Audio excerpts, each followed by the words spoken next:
And you could tell he's just more comfortable because he doesn't have to do everything. Over there in Houston, he had to be the best scorer, the best passer, sometimes the best rebounder because they played so small.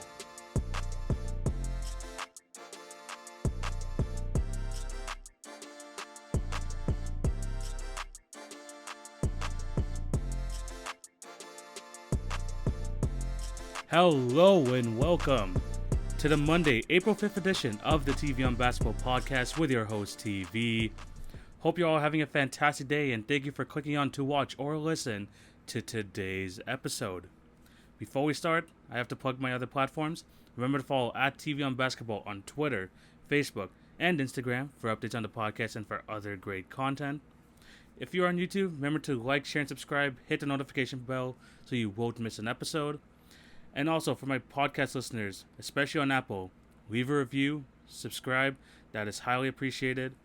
And as for my Spotify, Anchor, and Podbean listeners, just continue to show your support in any way possible. I really do appreciate all of you guys that support the podcast.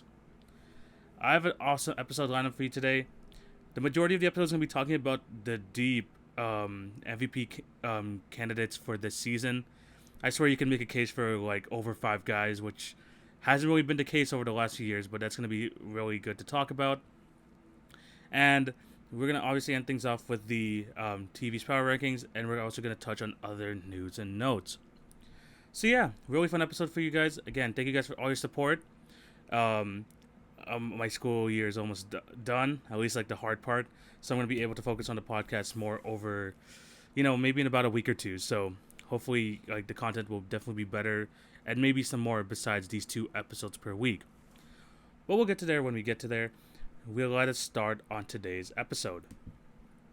And I do want to talk about this MVP race because if you really think about it, I mean, this year, there are so many candidates. There are so many candidates this year. And honestly, if you give a good week or a good stretch of play from your team and yourself, you can put yourself into that top 3 really, really quickly. And you have to also put in mind that some people have been injured who have been having MVP caliber seasons as well. There's some guys from even the top teams in the NBA who are not going to get as much love just because their numbers and their impact is just not good enough. Which is crazy because if you think of just the past years in terms of MVP, even just looking back to last year, I mean, it was a 2-man race between LeBron James and Giannis. If you look for a few years back, it was Giannis, Harden, that was an option as well. And then when Steph was MVP, I mean, it was Steph for Harden, or it was just Steph sometimes by himself. For the Harden one, I mean, you could also put a chance for LeBron is there as well. But the point is, there have been literally just a 1 or 2-man race. And this year, it's bigger than that, which is honestly insane. I mean, you have the top guys. I mean, they're still kind of like a for sure top 3 at this very moment. But then you have other guys that you could discuss here, whether it's because of injuries, whether it's just because their impact is overshadowed by the rest of the team's play. It could be a lot of things, but right now there's so many MVP candidates, and that kind of is just a good definition of where the league is at now. I mean, it's just super skilled, super entertaining. So many guys putting up ridiculous numbers, having a ridiculous impact, and I mean, no one's really running away with the best record in the league or anything. They're all relatively close, and I think that's what's made this an awesome MVP race. So, how am I going to discuss these candidates? I've broken them down into several categories. Kind of like how I talked about the trade candidates in the past. I'm going to have basically 4 candidates here. You have the top guys, which I'll be discussing first. I have voter fatigue, if you know what I'm talking about. I'm going to discuss there. The guys who have been hit by injuries, some probably still have a chance, some probably don't. And then just some worthy mentions because these guys have had fantastic years, but are probably not going to make it because of record, because of just kind of the storyline or whatever you want to call it, the narrative. So yeah, there's just going to be a lot of guys we're going to talk about, and let's get right into just the top guys. And we're going to start with 3 guys who I think are kind of at the head of the table in terms of the MVP talks. And we got three players here. We have Nikola Jokic, Damian Lillard, and James Harden. Let's start with Nikola Jokic because this guy is having a phenomenal year this year. Yesterday, they just got a win over the Orlando Magic, where the Magic gave up a massive, and I mean a massive lead. I think it was like an 18-point lead. But then I think they realized, oh wait, we're supposed to be tanking. So they basically gave up the lead, and the Nuggets were able to pull away in the fourth, which, again, very, very impressive. And Nikola Jokic this season, I mean, he's just been absolutely phenomenal. 26.5 points a game, 11 rebounds, 8.4 assists, and he's basically played the entire season, 49 games.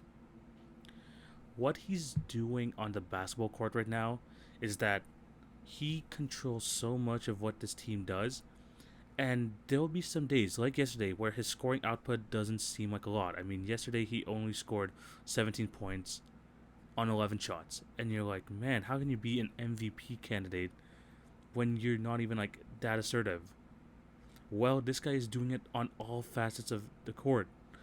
Whether it's scoring, where I mean, 26 points a game is no joke. That's insane.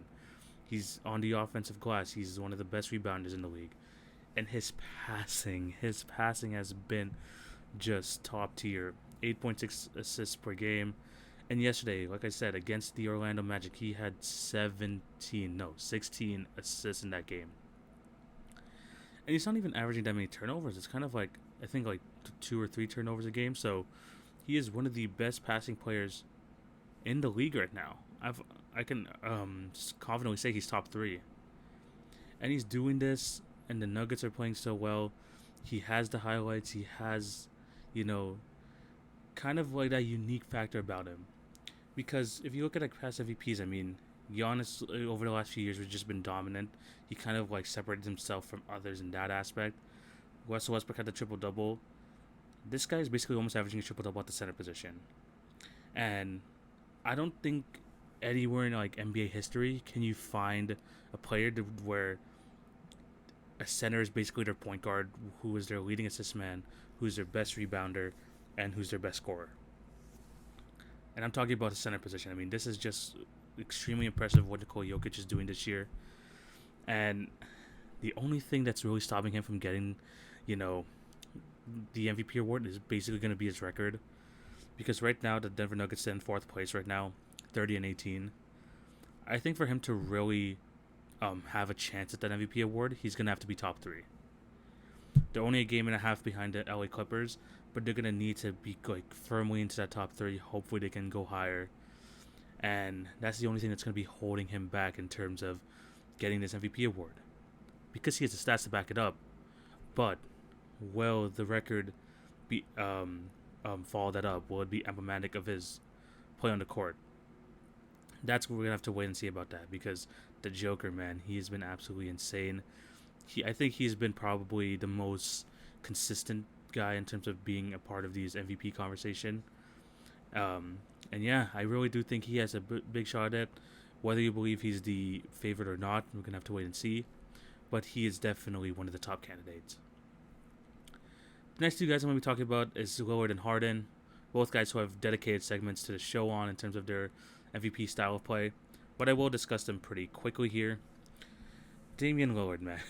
Damian Lillard is still doing his thing.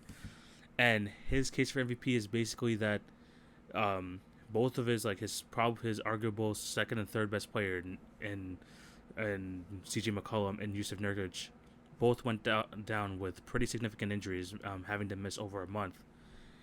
And he's been able to carry this team, even higher, which has been absolutely insane.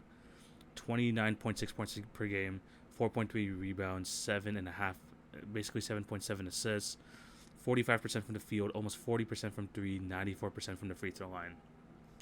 And a funny stat I think I saw on Twitter or was on a broadcast or something, but Damian Lillard has not missed a free throw in the clutch this season.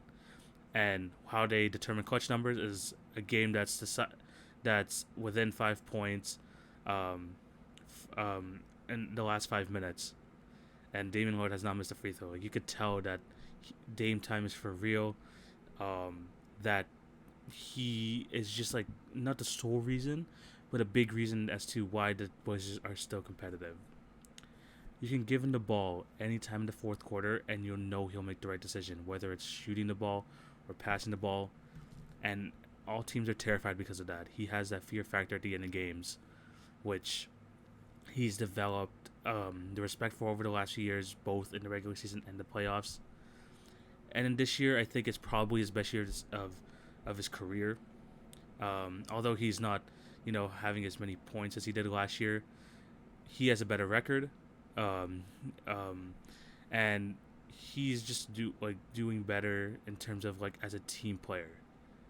Like he doesn't have to do absolutely everything, and I think his case for MVP is all dependent, same as Nikola Jokic, with the record. Because right now, I mean, they're only half a game behind the Nuggets, which is pretty crazy in itself. But he needs to be at least like top four, probably top three, because MVPs. I mean, you have to do something historical and also something extremely unique for him to get there, and he just doesn't really have that. He doesn't have the narrative for him to be there, but his impact in the team can't be denied. For me, he's a top 3 MVP candidate at this very moment. He is playing so well this year.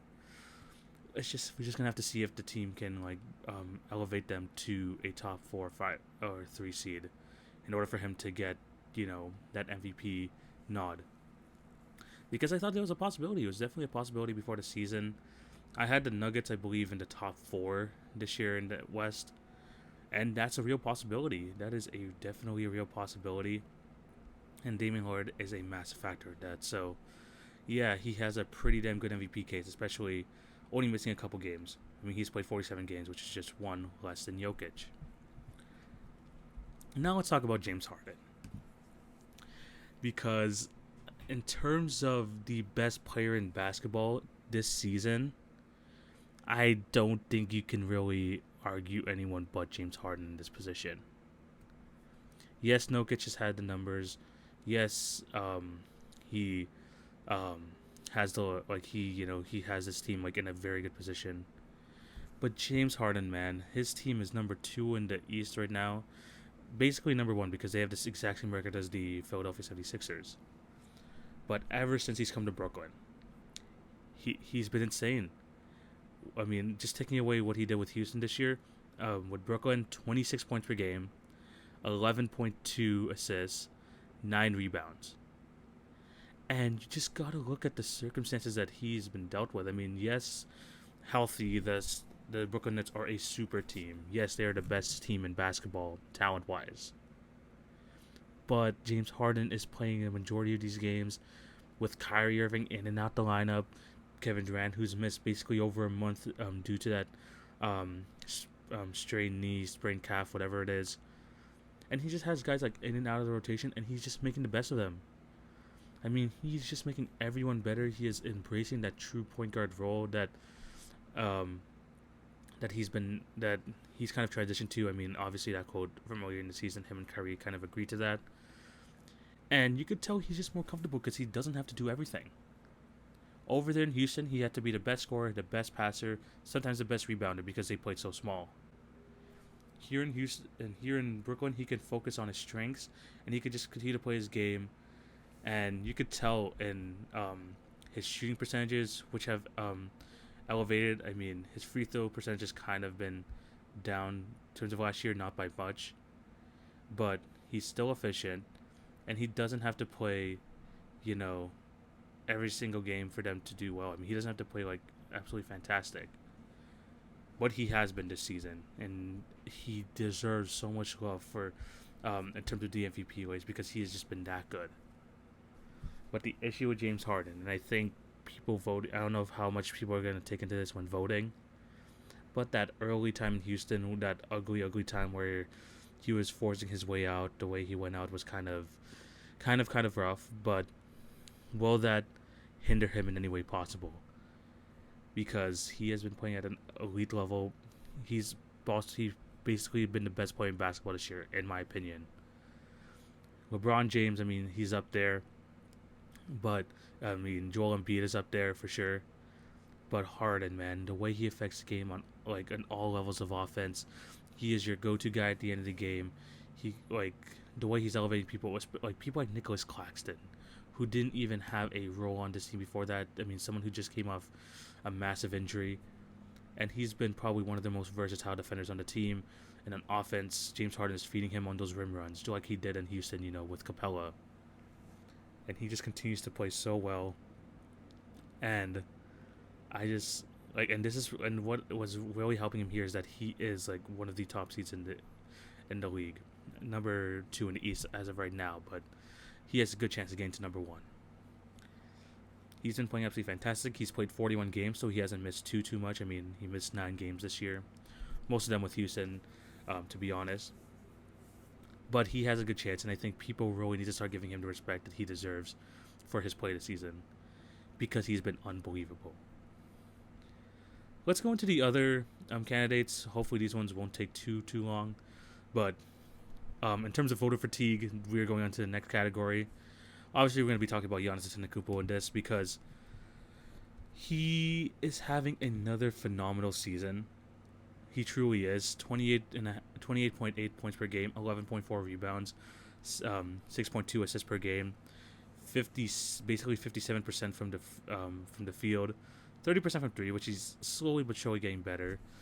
He's improved his free throw percentages from last year, and he's just still having another dominating season. The only reason I think that he basically has no chance is, one, he's not really outperforming what he did last year. I mean, in ways he is, but at the same time, his team hasn't really benefited from it. I mean, they've kind of dropped off both in the offense and defensive rankings for a bit this year. And his team has had struggles. His team has definitely had struggles. The only chance I really see him getting is if they grab the number 1 seed, which is not totally out of the realm of possibility. They're only 1.5 game behind. But another dominant year for Giannis, and people want to bash on this guy because he hadn't really hit a jump shot. And just because he's played so well in the regular season, and people are going to point to his playoff performances. But again, you can't deny that he's having another fantastic year as a pro. Any other year, he could be the MVP once again, but with the way his team is performing, only 3rd at the moment. I mean, like I said, it can go up, but he just doesn't this is something we've seen already, and I think his last. I mean, I don't think you should really put this into account, but the media, whoever votes for this, are going to look back at his last 2 playoff appearances and kind of put that against him, which, unfair or not, is for you guys to decide. I think that you kind of need to separate those because this is a regular season reward. But he's still been fantastic. He still deserves to have, the hype around him. He is one of the best players in basketball still. And he definitely deserves the love. So, voter fatigue, man. Voter fatigue. If this was something like this, his first year doing it, maybe he'll have the chance. But, yeah, he's been doing these the last few years. Let's just see if he could do it in the playoffs, though. And I don't really think he cares about MVPs anymore. He already has 2 in his cabinet. He's trying to prepare himself for a deep playoff run. Going on to the next few guys in terms of candidates, we have LeBron James and Joel Embiid. LeBron, 25.4 points per game, 7.9 rebounds, 7.9 assists, 41 games played. My only thing is that he really doesn't have a chance because, one, the Lakers are falling in the standings. I mean, not because of him, but just because the Lakers are falling down. And also, he's going to miss 4 to 6 weeks if the report is correct. And that means he's going to miss way too many games. This, like I said, this MVP race is just so deep that having a 4-week injury like LeBron is having basically takes him out of the conversation in its entirety. But he's still having a fantastic year, a LeBron-type year. He was in conversations for basically all of the season before he got injured. And if the Lakers could have maintained the top 2 seed, I definitely could have see it happening. But LeBron, I think, is completely out of it. But he was in it for the majority of the year, so we have to give him his props. Joel Embiid as well. I mean, with the way these other guys are playing, 32 games already played. Even if he plays the rest of the way through, the 76ers have 22 games remaining. 54 is not enough. 54 is just not enough. He has been absolutely fantastic. But like I said, that injury hurt him. He was out for basically 10 games. Then he's also had those nagging injuries from beforehand, but this injury really just takes him out of the conversation because 30 points a game, basically 11 rebounds, 3.2 assists. This has been the best year of his career. This has honestly been the best year of his career, and this is the MB that we've been hoping for, hoping to see be dominant, and he has been this year. But that injury hurt him. No ifs, ands, or buts about it. And I think they still really just want to focus on the playoffs, the 76ers team. But man, I really want Embiid to get that MVP award because if you guys haven't been listening to the podcast since last season, I predicted he was going to win MVP last year. So I was kind of a bit too late on a year too early on the Joel Embiid hype train. But the numbers he's putting up, the impact he's had elevating this 76er team to the position they are right now, it can't be denied. He has been absolutely fantastic. Sadly, that injury has taken him out of conversation. Some other worthy mentions because, man, I mean those are just the guys that had a chance but were injured. Some guys have had fantastic seasons as well. I mean, just gonna skim through these guys. Kyrie Irving is having an underrated season. 28 points per game, basically 5 rebounds, 6 assists.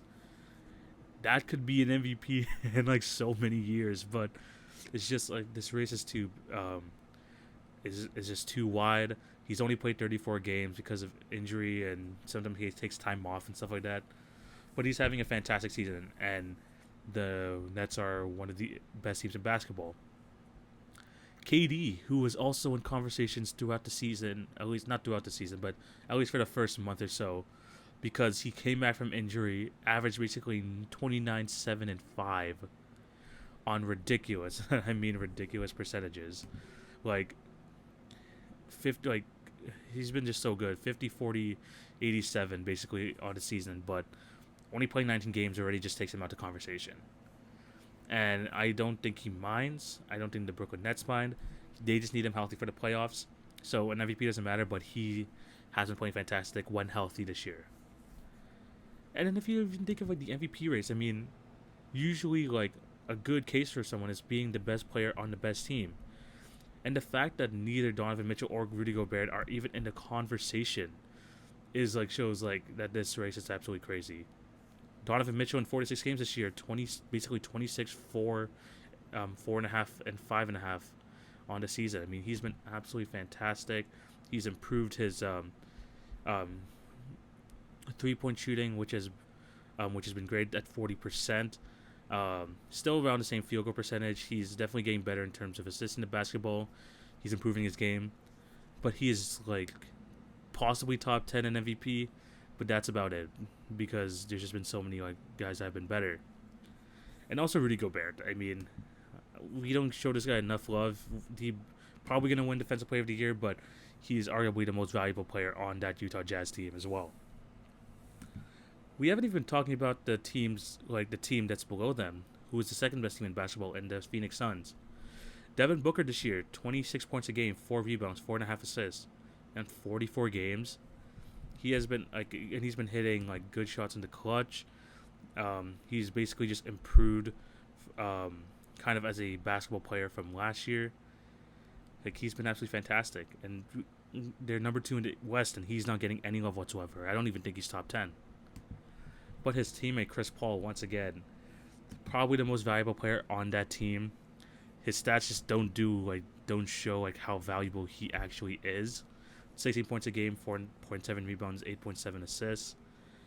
He's not going to win it. I know some people have been trying to make the case. I've seen some guys in the podcast realm talk about Chris Paul being a top MVP candidate. I think Charles Barkley said that as well. But that's just not going to happen. But it's good to see him get some love.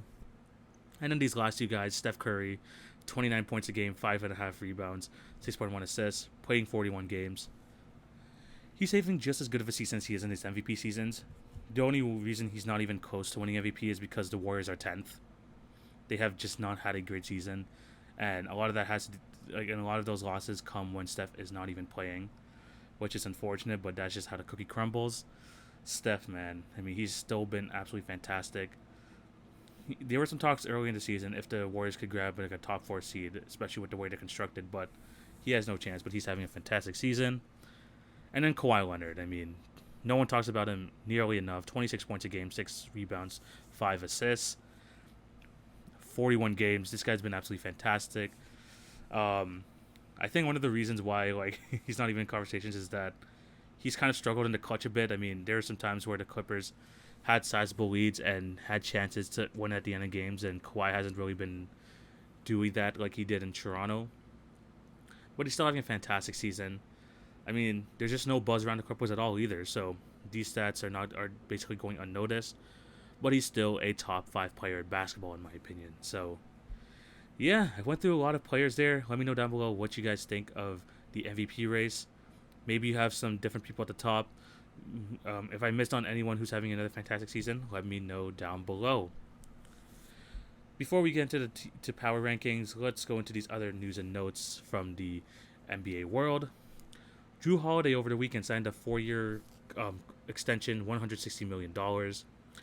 The Bucks are just trying to take advantage of their championship window that they have right now. Jrue Holiday took a bit of time to kind of like get himself like fully into that lineup, but he's been absolutely fantastic, especially in his last 10 games, 22 points a game, 7 assists, 2 steals in his last 10 games basically. It's a bit of an overpay, maybe. They have their core now basically for the next 2 to 3 years at the very least is Jrue Holiday, Giannis, and Middleton. Is that a championship contender? We're gonna have to wait and see. But this team is probably, I think, is the best team that they had in terms of being able to compete in the playoffs. Hopefully, Mike Budenholzer learns from his past mistakes and actually plays his top guys top minutes. And now they have Jrue Holiday locked up. They're really trying to take advantage of this window that they have with Giannis. Let's see if they're going to do it over the next 4 years. Congrats on Jrue. He definitely, for his impact on the court, no one really talks about him too much, but he is a fantastic NBA player. Glad he got that contract. Another thing that happened this weekend was Paul Pierce on Instagram Live. That was crazy. If you guys saw what was happening, basically Paul Pierce was live, and he was basically with strippers and smoking or whatever. And what's crazy is that I think he has a wife and kids, and I mean there's still like married and stuff. Like that was just so weird. And he already has like a face in media, Paul Pierce. I mean, he is part of The Jump. He is part of ESPN. So I don't know what's gonna happen next with this guy. I mean, is he gonna get fired? Because it's definitely not a good look for ESPN if they see their guy like doing this on live. I know he like tweeted something out at like 10:30 p.m. as well, saying good morning. So whatever he was doing, he was. I don't think he was. He was definitely like intoxicated or high, whatever it was. But yeah, that was just weird. That was definitely a weird thing. Let's see if there's any fallout. I mean, is he gonna get fired? I don't know, but he was wildin', man. This guy was wildin'. Especially because I thought he had a wife and kids, and I had to search it up like afterwards, and he does. He does. So it's just like, I don't know. I'm not gonna talk about this man's personal life, but he definitely has some issues, both employment-wise and probably in his with his family. So let's see what fallout comes out from this. Isaiah Thomas, yes, the Isaiah Thomas, the guy who carried the Celtics like in the mid 2010s to, like what was their best player, signed a 10-day contract with the New Orleans Pelicans. He's hopefully to join the team tonight because I think he was still going through health and safety protocols with the league. The Pelicans are expecting him to play Tuesday and join the team tonight. Hopefully he does well. Hopefully he like shows out enough that he can keep him around for the rest of the season. Because obviously I'm not gonna go too much into his story, but he kind of got screwed over. He was in line for a max contract, but the Celtics kind of did him dirty. But yeah, let's see if he can have a chance on the Pelicans. Rondé Hollis-Jefferson is planning to sign a deal with the Blazers for the remainder of the season. I'm surprised he was still on the market. I thought he was gonna be signed up by someone like very early on, but he hasn't played a game this year. I just thought that someone would want his effort, want his defensive prowess. I know he's not that great offensively, but I thought someone like a contender would want someone like Rondé Hollis-Jefferson. Apparently not, but he's going to the Blazers to hopefully team up with former teammate Norman Powell. As a Raptor fan, he did good things for us last year. That's why I was surprised he didn't sign this year. Hopefully he does well, and hopefully the Blazers can use him to his full potential. The Space Jam 2 trailer came out this weekend, and it's really interesting. It's definitely really interesting. Don Cheadle was seen as to be the villain. Basically, LeBron James has to save his son, who was kidnapped by the Goon Squad, as they're calling it. I mean, it's cool. It's funny seeing LeBron as a cartoon character, and then just seeing like these weird adaptations of Damian Lillard. I think it was Diana Taurasi was in there as well. I think there was an Anthony Davis as well. That was interesting, but yeah, I mean, I really enjoyed the first Space Jam movie. This one looks kind of confusing because it looked like LeBron was asking for like the Iron Giant to be his teammate and stuff, but he ended up with Bugs Bunny and the Looney Tunes. I mean, it's a movie coming out this July. I'm just excited just as a basketball fan, but it was a good trailer. You should go definitely check it out. And also, Kevin Durant was fined $50K for his exchange with Michael Rappaport. Yes, very, very like odd scenario that went on between them two. Very childish. I know Kevin Durant definitely said some offensive statements, used some slurs and stuff like that. He apologized. I mean, I just don't know why they fined him $50K because it was a private conversation. Like, it wasn't like something he was tweeting out. And Rappaport was the one that kind of exposed him. But at the same time, I guess the NBA saw that, oh, this is our guy, one of our top guys saying this. There has to be some ramifications. And, 50K is nothing to Kevin Durant, so that's nothing. But, yeah, I'm not going to go too deep into this conversation because it's just extremely childish from both guys, for sure. But, yeah, those are the other news and notes. Let me know down below what you guys think of that. We're going to end the show now while talking about the TV's power rankings. I know there's usually a lot to talk about throughout the show, so the way I'm thinking of doing this is maybe just giving myself 30 seconds per team to talk about each of them because I'm just going to talk about basically what they did in the week, and I don't have to go super deep into it unless there's like something crazy happen with the team. But as of right now, I'm going to test out this timer thing to see if I can talk about each team for 30 seconds each. Let's see how it goes. Here are TV's top 10 power rankings. Hopefully another 4 minutes. I think that is the goal. Coming in at number 10, we have the Miami Heat. Currently on a 4-game winning streak. Victor Oladipo is playing for them right now. They've been absolutely fantastic, at least over this stretch. They kind of went on a small losing streak before they picked up Oladipo. They're back on track. If they can have all their guys healthy for the playoffs, I think they're going to be a really tough out and possibly a dark horse titles contender once again, just because you know how they're going to turn up in the playoffs. That's going to be super interesting. Let's see if the Miami continue their form. They're coming in at number 10.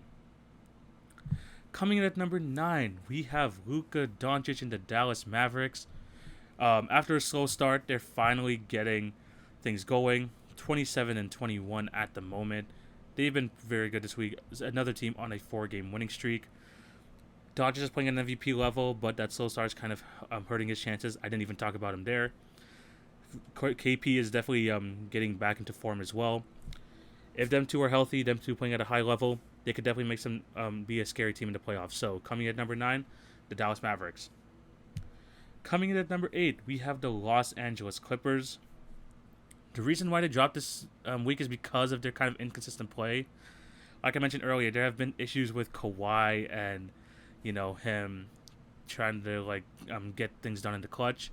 And the one game you could point to this week that where they kind of just choked the game away was the game against the Orlando Magic, one of the worst teams in basketball, and they gave up the lead in the fourth quarter, which was definitely rough. So, yeah, they had to drop quite a bit. I have the Clippers coming in at number 8. Coming in at number 7, we have the Portland Trailblazers. Another good week for them. I believe they went 3-1. Lillard's still playing very well. As McCollum finally rounding back into form. They're close to the top 4 seed. They're very close. And we're just gonna have to see how this team kind of finish out the season. Like I mentioned earlier, Lillard is an MVP candidate, but he's not gonna win it as a 6th seed. Let's see if they can go higher than that. Let's see. I mean, we're gonna have to see if this team can just make North in general come playoff time. So, yeah, I mean, it's a fun team to watch. Their defense is still kind of iffy. Hopefully, Randy Hollis Jefferson fixes that. I have number 7, the Portland Trailblazers. Coming at number 6, we have the Milwaukee Bucks. Another fantastic week for this team. 3-game winning streak right now. Like I said, Jrue Holiday has been absolutely fantastic over these last 10 games. The only bad loss was against the Clippers this week, and that was a weird game because that was a really, really entertaining game for 3 quarters, and then Luke Kennard and the Clippers basically pulled away in the fourth to beat them by 24. But they still had a really good week. The Bucks are starting to get back into form. They are at number 6 on this power rankings. Coming at number 5, we have the Denver Nuggets. Another good comeback win for them yesterday. And their addition of Aaron Gordon has been absolutely fantastic for them, both on the offense and defensive side of the ball. A great lob partner, someone who can cut to the rim, who can finish at the basket. And Jokic continues to play at a high level. Jamal Murray finally rounding out into form. They are a very, very good team. And if they finish top 3, Jokic can be an MVP candidate. So coming at number 5, we have the Denver Nuggets. Coming at number 4, we have the Philadelphia 76ers. Pretty even week. They went 2-2 this week. Luckily for them, Joel Embiid's back. Joel Embiid's back, and if he continues to play at the MVP level that he's been playing throughout the year, I think the 76ers can maintain the number 1 spot, especially with Brooklyn having players basically in and out of the lineup every day. I think they're healthy roster. I mean, Kevin Durant hasn't even played with Marcus Aldridge or Blake Griffin yet. And the 3 guys of Harden, Kyrie, and KD have just only played 7 games together. So they get healthy. They could definitely still get number 1 in West. But the 76ers are basically right there trying to maintain that number 1 spot. It's going to be a really tough race between them two. So number 4, the Philadelphia 76ers. Coming at number 3, we have the Brooklyn Nets. Went into depth with them enough. That tough loss to the Chicago Bulls yesterday was yikes. Yeah, I mean, Kyrie Irving was basically leading the team, and they couldn't get past the Bulls, who got the first with Nikola Vucevic. So, yeah, they lost their losing streak there, I think, which was up at 4 or 5. But they're still playing great. Marcus Aldridge has been a pretty good addition for them. Let's see if they can continue this play going forward, and hopefully they can just get healthy. So coming at number 3, we have the Brooklyn Nets. Coming at number 2, we have the second best team in basketball at the moment, the Phoenix Suns. Still playing at a very, very high level. What has impressed me, especially from this week, is that they've had some close games, and that's where they really got tested, is to see if they can really hold on, and they were able to. So good for them. And they had that blowout win versus the Thunder, which was absolutely crazy. Where Devin Booker scored 32 points in this game. Great production all around. Good for them. Obviously, we're going to see what they're going to have to do in the playoffs, but they're still playing at a very high level. Phoenix Suns at number 2. Then coming at number 1, we have the Utah Jazz. 9 straight wins. Best team in basketball. Need I say more? They are so good on both sides of the ball. They set an NBA record this week for most threes in a half with 18. Again, they're the best regular season team in basketball. We're going to have to see what they do in the playoffs. But just looking at what they did this year, it's just been absolutely crazy. They're basically like the Lakers of last year, where they just keep blowing out teams, and they never go on really bad stretches. I mean, there was a time where I think during the All-Star break, they've kind of had a rough 10-game stretch there where they went 5-5. But ever since then, 9-game winning streak. This can probably be the third double-digit winning streak of the season. So, yeah, they've been playing absolutely fantastic. They're at number 1 once again. And yeah, those are my power rankings. Let me know down below what you guys think. Agree or disagree, let me know down below. DM me. I'd definitely like to talk some hoops. But with that in mind, I think this is where we're going to end things. Thank you guys for watching and listening. Remember to show love on all the podcast channels. Like, share, and subscribe if you're on YouTube. And remember to follow @TV on Basketball on Twitter, Facebook, and Instagram for awesome content. Again, just 2 episodes a week I'm planning to do until school finally slows down. And yeah, hopefully I can get back to other YouTube videos and also doing some other great content for you guys. Thank you guys for all the support continuously on the podcast, especially as recently. Consistent number of viewers and listeners to the podcast. I really do appreciate you all. And I hope you all have a fantastic day. Thank you again for listening to this podcast. Hope you guys take it easy. TV signing out.